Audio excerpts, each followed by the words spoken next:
Hello everyone, welcome back to my channel that is English field. Friends, आज का जो video है वो काफ़ी इंपॉर्टेंट वीडियो है क्योंकि यूपी टीजीटी पीजीटी का जो एग्ज़ाम है जिसका आपने 2022 में फ़िल किया था फॉर्म, उसका काफ़ी टाइम से वेट हो रहा है। मतलब किसी तरीके की कोई खबर ही नहीं आ रही है। हालांकि मैंने कई सारे वीडियोस आप तक पहुंचाए, मैसेज भी दिया, उसी पे हम बात भी करेंगे और अभी करंट क्या सिचुएशन है वो भी मैं आपको बताऊंगी। और उसके बाद मुझे नहीं लगता है आपके मन में कोई भी डाउट बाकी रह जाएगा। काफ़ी सारे आज पॉइंट्स हैं और एक बहुत ही काया पलट नियम जो लागू हो रहा है, वो सारी चीज़ें हैं। तो देख लेते हैं अभी हम किस किस पॉइंट पे बात करेंगे। सबसे पहला जो पॉइंट है आपका वो है इसकी एग्ज़ाम डेट। फिर है टीजीटी पीजीटी में टेट, यूपी टेट अब हो गया है मैंडेटरी, मतलब ज़रूरी। पीजीटी में आपको करना है, टीजीटी करना है, इन दोनों में ही नई नई चीज़ें, सारे नियम नए नए आ गए हैं। ये न्यूज़ आज मिली है। नया शिक्षा सेवा चयन आयोग इसी हफ्ते, जी हाँ, इसमें भी बहुत सारी चीज़ें थी, अब होगा कब होगा, एक बीरबल की खिचड़ी बनी हुई है। नया शिक्षा सेवा चयन आयोग पता नहीं कब से बन रहा है, उसके बारे में भी एकदम अच्छी खासी न्यूज़ आपको मिलेगी अभी। और एलटीजीआईसी एनईपी लागू, तो इन सारी चीज़ों पे हम बात करेंगे और आपके लिए वीडियो बहुत ही इम्पॉर्टेंट होने वाला है। प्लस जो लोग अब आगे फॉर्म भरने की इच्छा रखते हैं, मतलब जो आगे इन सारे एग्ज़ाम्स को क्रैक करना चाहते हैं, जिन्होंने पहले कोई फॉर्म नहीं फिल किया हुआ है और एलटीजीआईसी का वेट कर रहे हैं, नई यूपी टीजीटी पीजीटी का वेट कर रहे हैं, उनके लिए तो ये वीडियो बहुत ही इंपॉर्टेंट है, ये न्यूज़ बहुत इंपॉर्टेंट है। तो चलिए देख लेते हैं क्या है वो न्यूज़। सबसे पहली बात यह है कि यूपी में शिक्षा सेवा चयन आयोग का गठन इसी माह, सारी चीज़ें इसी पे टिकी हुई थी कि भैया हमारा नया आयोग बन रहा है, वो गठन होगा, 12 सदस्य आएंगे, एक अध्यक्ष आएंगे, ये होगा वो होगा, तब सारी चीज़ें होगी। ठीक है, अब इसका दी एंड आता आता दिख रहा है क्योंकि चुनावी माहौल है तो दी एंड आना ही था। और ये मैंने आपको अपने प्रीवियस वीडियोज़ में भी बताया था। वीडियो इस बीच में मैंने इसलिए नहीं डाला क्योंकि कोई ऐसी डेट, कोई ऐसी सूचना आई नहीं थी। और सबसे एक बड़ी बात बता दूं आपको कि एग्ज़ाम, ये जो आपकी सरकारी नौकरी है स्पेशली यूपी में, इसके लिए आपको बहुत ही पेशेंस चाहिए। अगर आपके अंदर पेशेंस नहीं है, आप वेट नहीं कर सकते और तैयारी रेगुलर नहीं है आपकी, तो फिर इसको भूल जाइए क्योंकि धैर्य आपको बनाए रखना पड़ेगा, क्योंकि ये आपके धैर्य का इम्तिहान बार बार बार बार लेते रहेंगे। तो चलिए, ये न्यूज़ आज आई है कि शिक्षा सेवा चयन आयोग जो है उसका गठन इसी माह हो जाएगा। अभी मैंने प्रीवियस वीडियो में बताया भी था कि गुलाब देवी जो है उन्होंने ये चीज़ बताई है कि अध्यक्ष और इन सब की जो है स्क्रीनिंग चालू है, बहुत सारे आवेदन आ गए थे, इस वजह से इतना डिले हुआ और बहुत ही जल्द अब आपको चीज़ें मिल जाएगी। तो फैब लास्ट एक मान के चल रहे हैं कि इस मंथ में आपका आयोग गठन हो जाएगा, तो इसके बहुत सारी बातें निकल करके क्लियर हो जाएंगी। पहले ये देख लीजिए, उत्तर प्रदेश शिक्षा सेवा चयन आयोग का विधिवत गठन इस माह हो जाने की पूरी संभावना है। आयोग के अध्यक्ष एवं सदस्य के चयन की प्रक्रिया शुरू हो गई है। सभी पदों के लिए उच्च शिक्षा विभाग के पास 900 से ज़्यादा आवेदन आए। ठीक है, बहुत सारे आवेदन आ गए थे इसलिए इतना टाइम लग गया। चयन के लिए मुख्य सचिव की अध्यक्षता में गठित सर्च कमेटी की बैठक जल्द ही होने वाली है। ठीक है, फिर ये सारी वही न्यूज़ है, मेन जो आपके लिए थी वो मैंने आपको बता दी कि अब ये इस मंथ में कंप्लीट हो जाएगा। ये बायोडाटा स्क्रीनिंग और निर्धारित प्रारूप, ये सारी चीज़ें दी हुई हैं। अब यहाँ पे देखिए सूत्रों के अनुसार यहाँ पे भी वही न्यूज़ दी हुई है। तो बहुत ही जल्द आयोग गठित हो जाएगा। अब आपके जो एग्ज़ाम के रास्ते हैं वो यहीं से खुलने चालू हो जाएंगे, जिसमें कि एक आपका एग्ज़ाम है टीजीटी और ये पीजीटी और एक असिस्टेंट प्रोफेसर, जिसके पहले ही फॉर्म भरे जा चुके हैं। और ये बिल्कुल मत मान के चलिएगा कि अब टाइम नहीं है, चुनाव आ जाएगा तो ये सारी चीज़ें हो जाएगी तो इस दौरान पेपर तो नहीं हो सकता है।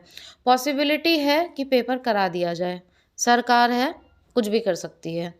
तो ये सोच के प्रिपरेशन बंद मत करिएगा। मे बी आपका एग्ज़ाम, मतलब जो डेट है, जल्द करा ली जाए और अभी उसको घोषित कर दिया जाए, क्योंकि इन्हें सिर्फ एग्ज़ाम ही कराना है, इसलिए आप अपनी प्रिपरेशन पूरी रखिए। अब यहाँ पे बहुत सारे लोग इफ बट लगाएंगे कि चुनावी वर्ष में नहीं हो सकता, अभी तो फिर आपकी आचार संहिता लागू हो जाएगी, कई सारी चीज़ें हैं। तो देखिए, इन सारी चीज़ों का फ़र्क नहीं पड़ता है इस भर्ती पे, क्योंकि ऑलरेडी इसका फॉर्म फिल किया जा चुका है। और दूसरी बात यह कि अगर आपका एग्ज़ाम ऑल ऑफ सडन ले लिया जाता है तो प्रॉब्लम खड़ी हो जाएगी अगर आपने प्रिपरेशन रोक दी, वरना आपके दोनों हाथों में लड्डू रहेंगे। और मैं हमेशा कहती हूँ कि एक एस्पिरेंट को बहुत ही प्रैक्टिकल होके चलना चाहिए, ना कि खाली एक इमेजेस बना के चलना चाहिए, एक इमेजिनरी वर्ल्ड में रहना चाहिए। आपको पता है कि इलेक्शन का टाइम है, कोई ज़रूरी नहीं है सरकार कराना चाहे रातों रात चीज़ें क्रिएट कर दे, चाहे ना तो कल आपकी डेट अनाउंस कर दे।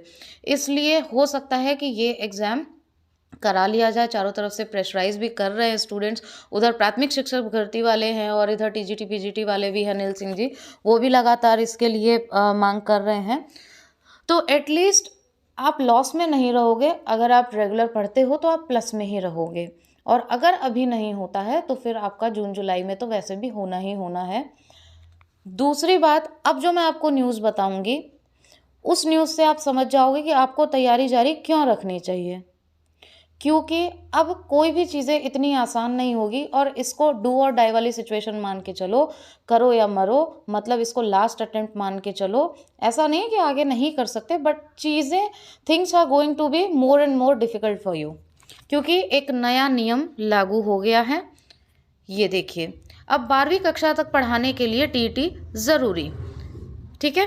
इसी वजह से मैं आपको कह रही थी कि ये जो एग्ज़ाम है, एक तो सीटें बहुत कम हैं, कंपटीशन बहुत ज़्यादा है, इसलिए इसमें अभी ऐसे कोई रूल आए नहीं हैं, तो आपको इसको बहुत अच्छे से और सीरियसली लेना चाहिए। यहाँ पे आप देख सकते हैं एनईपी 2020 के तहत 2020 के तहत नियमों में बदलाव, सीटेट की तरह उम्र भर मान्यता का भी सुझाव। मतलब कि अब अगर आपको 12th तक पढ़ाना है तो इसके अंदर आपको टेट होना ज़रूरी है, जो कि पीजीटी में नहीं था। यहाँ तक कि पीजीटी में अब बीएड भी ज़रूरी है, जो कि नहीं था। तो बीएड तो आपका होना ही होना चाहिए। हो सकता है आपका जीआईसी वगैरह में भी ये सारी चीज़ें लागू कर दी जाए, तो और टेट भी लागू कर दिया जाए। लेकिन टीजीटी पीजीटी का अब जो भी नया विज्ञापन आएगा, जो न्यू एस्पिरेंट्स हैं जो वेट कर रहे हैं, they have to fill the form, तो उसमें आपको ये सारी चीज़ें मिलेगी। हालांकि ये जो एनईपी वाली बात है, एनईपी न्यू एजुकेशनल पॉलिसी, इसके बारे में काफ़ी पहले आ चुका था। एक बार पहले भी ये न्यूज़ आई थी कि अब जो भी नई भर्ती होगी, जो भी नया नोटिफिकेशन होगा, उसमें ये सारी चीज़ें ऐड होगी। जैसे जीएस का हल्ला हो रखा है कि जीएस ऐड होगा, in the same way this new educational policy will be followed in all these exams. तो अब आपको टेट भी ज़रूरी है। हालांकि यहाँ पे एक क्वेश्चन उठता है जो मेरे मन में आ रहा है, और आप भी ज़रूर बताइएगा कि क्या आपकी भी यही सोच है। ठीक है, टेट आपने लगा दिया, आप और भी बहुत अच्छा इसको करना चाह रहे हैं कि क्वालिटी एजुकेशन हो, ये सारे पॉइंट्स उसमें मेंशन किए गए हैं। यहाँ पे अगर आप पढ़ेंगे तो ये सारी चीज़ें हैं, लेकिन उसी के साथ में फिर एग्ज़ाम्स भी ऐसे ही होने चाहिए, because this is a kind of mental trauma.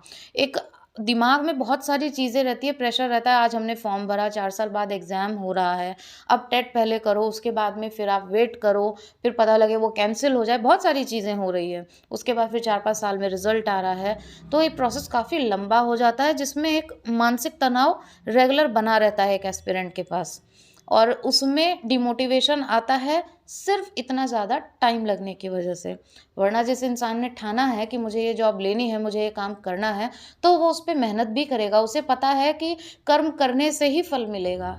लेकिन जब टाइम इतना ज़्यादा लंबा लग जाता है, तो है तो ह्यूमन बीइंग ही, कोई भगवान तो है नहीं कि सारी चीज़ें सहन करते हुए चले जाए। तो साथ में इन चीज़ों में भी सुदृढ़ता लानी चाहिए कि एग्ज़ाम भी फिर हर साल हो, हर साल टेट हो, हर साल वैकेंसीज आए, हर साल एस्पिरेंट दे। अगर हो गया तो ठीक है, नहीं तो नेक्स्ट ईयर फिर से वो रेडी रहें। यहाँ पे 4-4 5-5 साल यही नहीं पता चलता है कि एग्ज़ाम देंगे तो पास होंगे या नहीं होंगे या क्या होगा, तो फिर मतलब गया 10 साल तो आपका पानी में।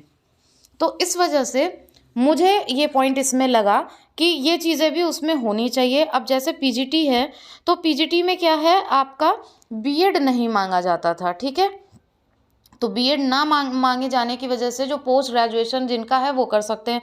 अब जिन्होंने बीटीसी किया है वो भी फिल कर सकते थे अगर उनका पीजी है तो। लेकिन अब क्या हो जाएगा, अब सिर्फ बीएड वाले ही उसमें फिल करेंगे, और टेट वाला तो जो माजरा है वो तो है ही। तो ये चीज़ें तो काफ़ी टाइम से चल रही थी। बाकी जीएस तो आपको देखने को मिलेगा ही मिलेगा। वो तो श्योर है कि नई जो नोटिफिकेशन आएगी उसमें आपको मिलेगा बीएड भी आपको देना पड़ेगा और साथ में आपके पास में टेट भी होना ज़रूरी है। इसलिए इन दोनों चीज़ों को आप कर लो क्लियर तो ज़्यादा अच्छा है। तो पीजीटी में भी अब ये प्रॉब्लम्स आएंगी, फिर आपका जीआईसी में भी सेम यही चीज़ होगी, और पीजीटी में भी टेट नहीं था उसमें भी होगा, टीजीटी में भी नहीं था टेट लेकिन टेट उसमें भी होगा। हालांकि बीएड टीजीटी में पहले से मतलब था, लेकिन अब उसमें टेट भी आपको देना पड़ेगा। तो ये सारे नए नियम भी लागू हो रहे हैं, तो इन सारी चीज़ों की नॉलेज आपको होनी चाहिए ताकि आप टेट सी टेट जब भी निकले तो उन सारे पड़ाव को पार कर जाएं।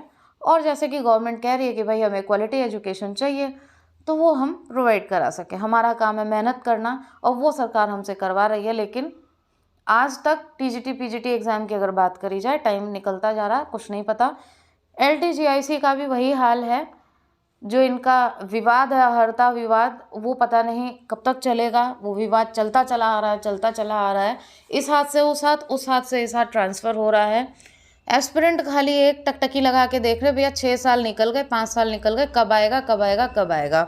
लेकिन न्यूज़ ऐसी है कि बहुत ही जल्द आपको एलटी का विज्ञापन देखने को मिलेगा और टाइम भी काफ़ी हो गया है। फिर से वही बात, चुनावी माहौल है तो हो सकता है और भी जल्दी मार्च से पहले पहले ये वैकेंसी आपको देखने को मिल जाएगी एलटीजीआईसी की, क्योंकि उनके पास में सारी चीज़ें रेडी है। जैसा कि वहाँ आयोग से ये सारी न्यूज़ निकल करके आ रही है, तो उसकी भी प्रिपरेशन आप अपनी जारी रखिए।